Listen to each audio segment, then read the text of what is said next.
Right now on Jamaica News Page tonight, a Jamaican TikToker known as Italian under scrutiny tonight, accused of harboring a missing teenage girl. Italian, you don't know what you're doing, the trouble you cause for yourself, you know. Yo, my daughter, a 15 years old bad man.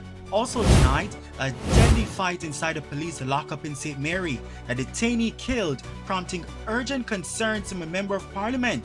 Developing tonight, the crisis in Marchpent Spanish Town St. Catherine. A curfew is now in place after a gun attack leaves 2 dead. Tonight, police are hunting for 6 men named as persons of interest. Plus, there's good news tonight, a proud moment for Jamaica as our bobsleigh team rockets toward the next Winter Olympics. The full details ahead in sports. And 3 men on a mission in the aftermath of Hurricane Melissa. Their powerful story of service, sacrifice, and a different kind of leadership emerging from Western Jamaica. Welcome to Jamaica News Page tonight, news covering what's happening, powered by viewers like you. We invite you to click subscribe and tap the notification bell to stay connected. Thank you for connecting. Jamaica News Page tonight starts right now. Tonight, Jamaican TikToker, popularly known as Italian, is facing mounting scrutiny after being accused of harboring a missing teenage girl. The allegations surfaced after this TikTok video began circulating online, showing the influencer dancing with the teen. During a recent live stream, the influencer was confronted by a man identifying himself as the girl's father. Take a listen. Right now, Italian, you don't know what you're doing, the trouble you cause for yourself, you know. Yo, my daughter, a 15 years old bad man. Hear me, I say no Italian. Italian, last night me I watch you live. When you go in the room for about 20 minutes and come out back and my daughter stand up right I do we have fix up her clothes, dog. Dog, me get mad last night when your baby gonna call you. And her mother and I talk about her youth in the dog. Well, listen me, dog, listen me. You get mad last night and I say you take care of your youth. But you now look, there's a man 15-year-old. You're having your house, dog. Bad man. Yo, brother, listen to me, brother. You don't know what time it is in the dog. Just make the police them come pick up that little girl. Where she come from? That's all me I said to you, bad man. Where she come from? Yo, she come from Maypen, Clarendon, Havana Heights. Just make the police them come fear in the dog. I see me save her, brother. I want to bro. I see me save your daughter, bro. And I'm my fault, bro. Yo, alright. Put her to the police. Make sure you make the police get her. God. That's all me I tell you, bad man. Bro God, you have to listen and understand, bro God. Me know her as my friend. No problem. Yeah. Boom. I mean, I tell you something Italian. A regular should give people wrong age and force on themselves. Yeah. I mean, I tell you something where going to happen to you now. But you see if the taxi man get locked up for you, brace your back because she going to tell lie on you. So she tell lie on you? She going to tell lie on you. I'm going to tell you something. Her mother back her. 100%. She my mother's secret. You know that already. The mother is backing her. Have you heard purple doll see me in a grip in the station? Big suitcase? Yeah. Yeah, the man kick her out. Oh, so you move in by with the dulce in a grip. The man kick her out and she tell me say, cause you come for her. So I tell her, say, me now go kick her out to make the man come for her.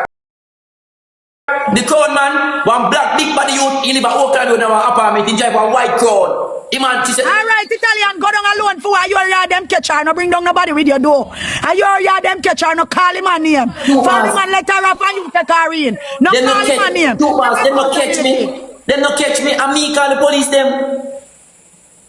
And me call them. Are you call them? Yeah. So what transpire make you call the police? Because the people them constantly have tell me say she have 15 for my life. So I asked her she how much a while ago. She not answer. So I decide to me I call the police. And me call the police. And me do it. Oh. And she and me call the police for my own self.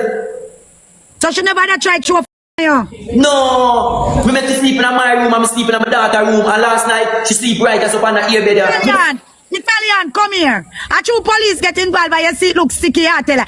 At this time, the teen's current location remains unknown.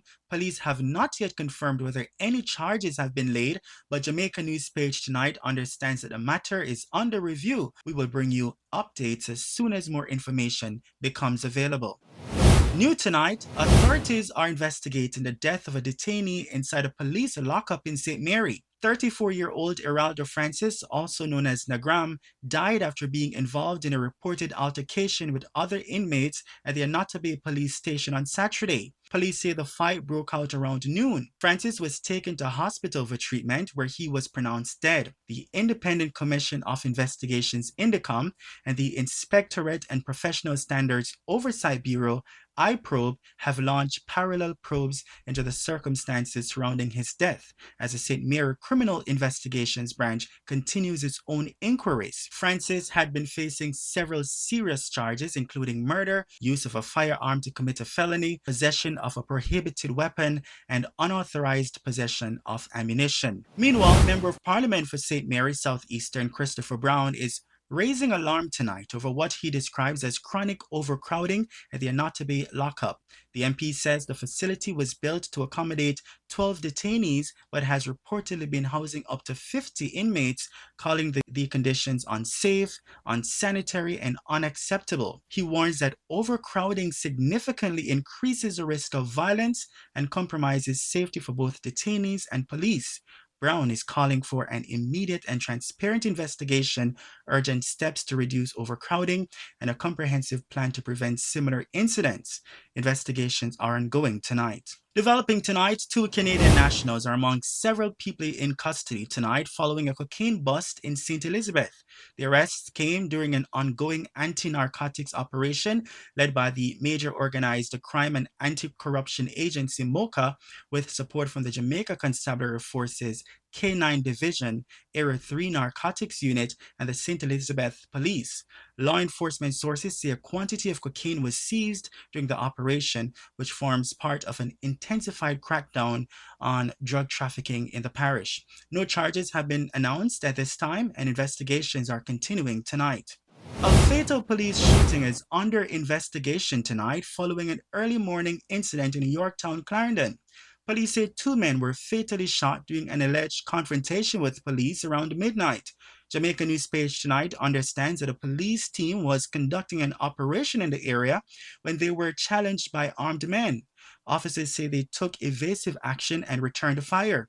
After the shooting ended, the men were found wounded and in possession of high-powered weapons, an M16 rifle and an AK-47 rifle similar to the ones you see here were seized. The injured men were assisted to the Mapen Hospital where they were later pronounced dead. Now to the crisis in Spanish Town. A woman injured in a gun attack along March Pen Road in Spanish Town, St. Catherine has died, bringing the death toll from the incident to 2. The woman has been identified as 33-year-old cashier Siobhan Phillips, a resident of the community. Police say she was shot in the abdomen during the attack and succumbed to her injuries tonight. The other victim, 32-year-old laborer Damian Duncan, also from March Pen, died at hospital yesterday after the shooting. Jamaica News Page tonight understands that the gun attack occurred around 8:45 p.m. when loud explosions were heard in the area. When police arrived, both victims were found suffering from gunshot wounds and were rushed to the Spanish Town Hospital. A motive for the shooting has not yet been established. In response to the latest deadly violence, the police have imposed a curfew in sections of March Pen, Spanish Town. The curfew took effect at 6 p.m.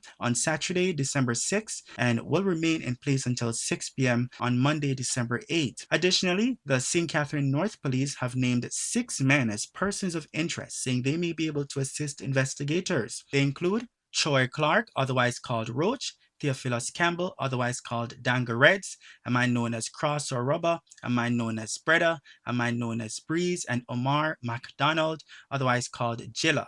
All are from March Pen and surrounding communities and are being asked to report immediately to the Spanish Town Criminal Investigation Branch. Anyone with information is urged to contact the Spanish Town Police, the Spanish Town CIB, Crime Stop at 311-119, or the nearest police station. Investigations are continuing tonight. Now to sports. Minister of Sport Olivia Grange is hailing Jamaica's bobsleigh team following a strong showing on the North American Cup circuit, where the athletes earned multiple podium finishes in both the 2-men and 4-men events. Grange singled out the 4-men team's gold medal performance in Park City, Utah, praising the squad for overcoming technical challenges to secure top honors. She also welcomed welcome the news that Jamaica remains on track to qualify for the 2026 Winter Olympic Games in Cortina d'Ampezzo, Italy. Brakeman Taekwondo Tracy expressed confidence in the team's Olympic hopes, crediting pilot Shane Peters' consistency and speed for driving recent success. Meanwhile, Olympian Audrey Segre says prospects are equally strong for the women's team, noting Jamaica is well positioned to qualify in the two-women event.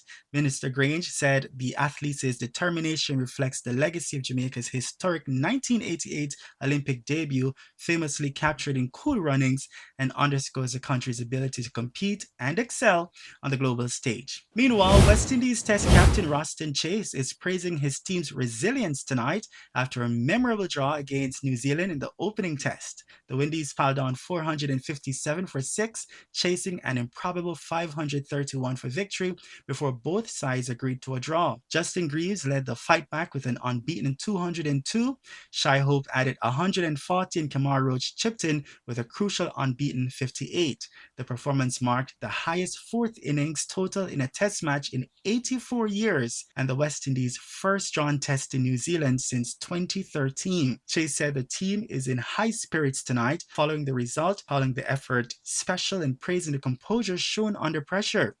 And before we go tonight, a powerful story of service and empathy is emerging from Westmoreland, where 3 men stepped forward to help communities devastated by Hurricane Melissa. Veteran security professional Kevin Brown says the experience changed him after becoming overwhelmed with emotion upon meeting an elderly man left sitting on the remains of his destroyed home. Brown, along with Arnaldo Martin of Red Stripe Flavors in Malta and Davin Ellison, joined Red Stripe's Hurricane Relief Committee, volunteering early without waiting for perfect plans. The trio coordinated with community leaders, ODPEM, and the police, carefully planning routes and prioritizing the most vulnerable while preparing care packages meant to restore dignity. On the ground, they encountered fear, hardship, and trauma, moments that left a lasting impact. From calming tense aid distributions to offering presence and understanding, the men say the mission revealed a different picture of Jamaican manhood, rooted in compassion rather than bravado. One Westmoreland resident summed it up best: when them come, it never feel like a handout. It feel like people who understand. End quote. The men say they served not for recognition, but because the moment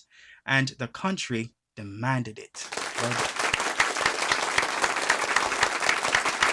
And that's the news on Jamaica News Page tonight. News covering what's happening, powered by viewers like you. We invite you to click subscribe and tap the notification bell to stay connected. Thank you for connecting. We'll see you in the comments, and be sure to join us again for more news from all of us here. Good night.